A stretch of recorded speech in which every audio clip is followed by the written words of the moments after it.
Hello everyone, मैं शादाब मलिक और आप देख रहे हैं फंडामेंटल ऑफ साइंस। तो चलिए आज का टॉपिक स्टार्ट करते हैं।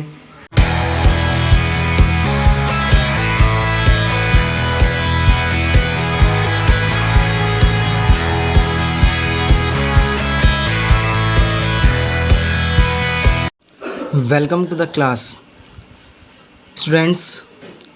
आज हम पढ़ेंगे प्रिज्म द्वारा श्वेत प्रकाश का वर्ण विक्षेपण यानी dispersion of white light by prism. तो आज हम इसके बारे में पढ़ रहे हैं। तो चलिए पहले इसको थोड़ा सा समझ लेते हैं कि वर्ण विक्षेपण होता क्या है। यानी जब कोई भी प्रकाश यानी सूर्य का प्रकाश होता है वह क्या होता है, बहुत सारे रंगों से मिलकर बना होता है और उसका जो मेन कलर होता है वो होता है श्वेत। क्लियर। अब जब श्वेत प्रकाश को हम किसी प्रिज्म से गुजारते हैं तो प्रिज्म से गुजारने के बाद प्रकाश अपने अवयवी रंगों में विभक्त हो जाता है। अवयवी रंग का मीन होता है जिन रंगों से वह मिलकर के बना होता है। जैसे कि सपोज़ करो ये मार्कर है, ये किस किस चीज़ से मिलकर के बना है, प्लास्टिक से मिलकर के बना है और इसमें अंदर कॉटन टाइप में भी है कुछ और इंक भी है। तो अगर हम इनके सारे पार्ट्स को अलग कर दें तो इसको हम कहेंगे कि इसको हमने अवयवी पार्ट्स में अलग कर दिया। क्लियर। तो जब भी कोई प्रकाश किरण प्रिज्म से गुजरती है तो हम सबसे पहले प्रिज्म बना लेते हैं।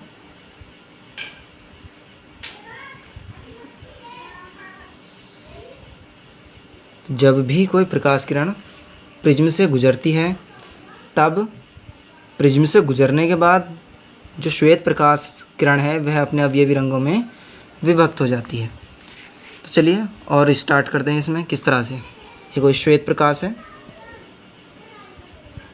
यहाँ से आ रही है श्वेत प्रकाश किरण।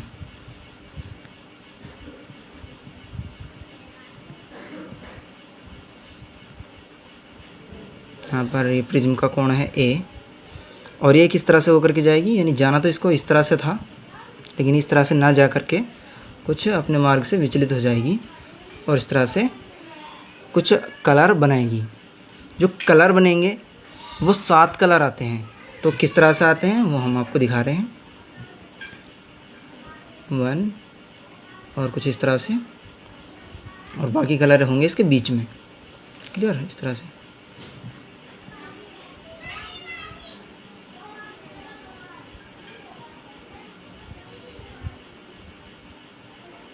1 2 3 4 5 6 7। क्लियर। और जो इनका ये कलर्स होते हैं ये कलर्स बिल्कुल अलग नहीं होते, यानी इनके बीच हम कोई पृथककारी रेखा नहीं खींच सकते। तो इनके कुछ मेनली नाम रखे गए हैं, जैसे यहाँ V कह दिया, एक को I कह दिया, एक को B कह दिया, एक को G कह दिया, एक को Y, एक को O और एक को R। यानी इनको अगर हम कुछ बड़े बड़े लेटर में लिखें तो कुछ इस तरह से, यानी पहली जो लाइन है ये नीचे से ऊपर को V I B G Y O और R, कुछ इस तरह से हम इनको डिनोट करते हैं। यानी ये जो मैटर है इसको हम अगर ध्यान से देखें तो ये मैटर बनता है। अब इन कलर के नेम क्या होते हैं तो नेम भी इनके देख लेते हैं हम। V फॉर होता है वायलेट, I फॉर होता है इंडिगो, B फॉर होता है ब्लू, G फॉर होता है green, Y for yellow, O for orange और R फॉर रेड। ओके। तो ये जितने भी कलर्स हमारे पास आए हैं तो ये नीचे की ओर से ऊपर की ओर बनेंगे और ये जो इनका फर्स्ट लेटर है, इन फर्स्ट लेटर को हमने जिस क्रम में रखा, यानी जो हमारे पास एक वर्ड बना हमारे पास ये रहा V I B G Y O R। तो इस वर्ड को हम पढ़ते हैं विब्जियोर और इस वर्ड को हम कहते हैं प्रकाश स्पेक्ट्रम। क्लियर। तो जो श्वेत प्रकाश है उसके अपने अवयवी रंगों में विभक्त होने की घटना क्या कहलाती है, वर्ण विक्षेपण कहलाती है। और आपकी जानकारी के लिए और बता दें इसमें कि सर आइजैक न्यूटन ने सन 1866 में इसका इन्वेंशन किया था, यानी एक्सपेरिमेंट को उन्होंने किया था और पाया था कि पर्दे पर जो यहाँ पर ये कलर हैं, ये इस तरह का स्पेक्ट्रम बनता है। क्लियर? इस पट्टी का एक सिरा बैंगनी होता है और दूसरा सिरा कैसा होता है, रेड होता है, यानी लाल होता है। और उन्होंने ये बताया था कि इनके बीच कोई भी हम ऐसी रेखा नहीं खींच सकते कि जो इनको अलग अलग पूरा पूरा कर सके। क्लियर?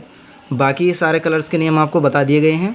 और एक मेन चीज़ और है यहाँ पर कि जब भी हम श्वेत प्रकाश की किरण प्रिज्म में से गुजारते हैं तो श्वेत प्रकाश में जितने भी रंग उपस्थित होते हैं वो प्रिज्म से उनका जो विचलन होता है, उनका विचलन भी अलग अलग होता है।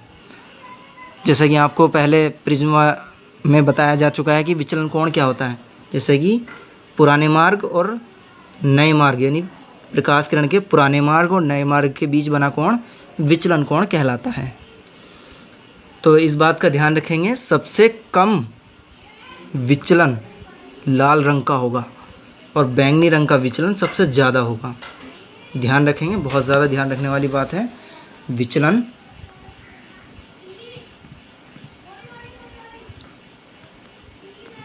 लाल रंग का सबसे कम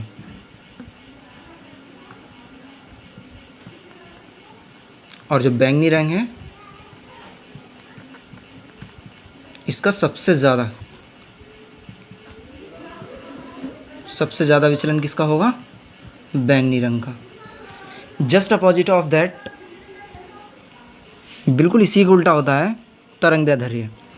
तरंगदैर्ध्य जो होगा वो बैंगनी रंग का सबसे ज़्यादा होगा और लाल रंग के लिए तरंगदैर्ध्य सबसे कम होगा। बैंगनी रंग के लिए तरंगदैर्ध्य सबसे ज़्यादा होगा, विचलन कोण सबसे कम होगा, और लाल रंग के लिए तरंगदैर्ध्य जो बैंगनी रंग है, बैंगनी रंग के लिए जो तरंगदैर्ध्य है वह सबसे कम होगा और विचलन कोण सबसे ज़्यादा होगा, और लाल रंग के लिए तरंगदैर्ध्य सबसे ज़्यादा होगा और विचलन कोण सबसे कम होगा। क्लियर? तो इसको हम राइट कर देते हैं एक बार। तो स्टूडेंट्स देखिए, हमने टेबल में लिख दिया यहाँ पर कि जो लाल रंग के लिए विचलन कोण सबसे कम होगा और तरंगदैर्ध्य सबसे ज़्यादा होगा, बैंगनी रंग के लिए विचलन कोण सबसे ज़्यादा होगा और तरंगदैर्ध्य सबसे कम होगा। क्लियर? और थोड़ी सी जानकारी के लिए बता दें कि जो प्रकाश किरण होती है इसकी चाल जो होती है वो कितनी होती है, 3 × 10⁸ मीटर प्रति सेकंड प्रकाश की चाल होती है निर्वात में। क्लियर? और एक छोटी सी जानकारी और इसमें कि जो न्यूटन ने जब इसका इन्वेंशन किया था तब जो इसमें और बहुत सारे कलर प्रेजेंट थे वो देखे नहीं जा सकते थे। यानी लाल रंग से ऊपर भी कुछ कलर थे और नीला रंग से या वायलेट कलर से नीचे भी बहुत सारे किरणें या कलर्स प्रेजेंट थे, तब तो इनको हम देख नहीं पाए थे। लेकिन उनके बाद कुछ और वैज्ञानिकों ने या कुछ और अन्वेषकों ने ये पता लगाया कि सूर्य का प्रकाश जो सिर्फ लाल रंग और बैंगनी रंग तक ही सीमित नहीं है, लेकिन लाल रंग से ऊपर भी कुछ कलर हैं, बैंगनी रंग से नीचे भी बहुत ज़्यादा विस्तार में फैला हुआ है। तो इनको हम कहते हैं, जैसे कि अवरक्त विकिरण कह सकते हैं या पराबैंगनी विकिरण कह सकते हैं। तो हम इनको कह सकते हैं अवरक्त विकिरण या और पराबैंगनी विकिरण।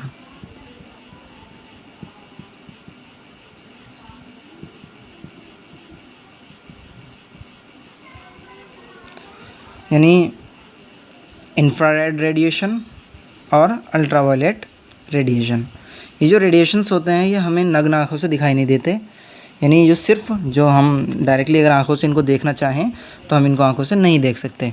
इनको देखने के लिए हमें बहुत ही उच्च दक्षता वाली माइक्रोस्कोप की ज़रूरत पड़ेगी। ओके, तो स्टूडेंट आज के लिए इतना ही काफ़ी है।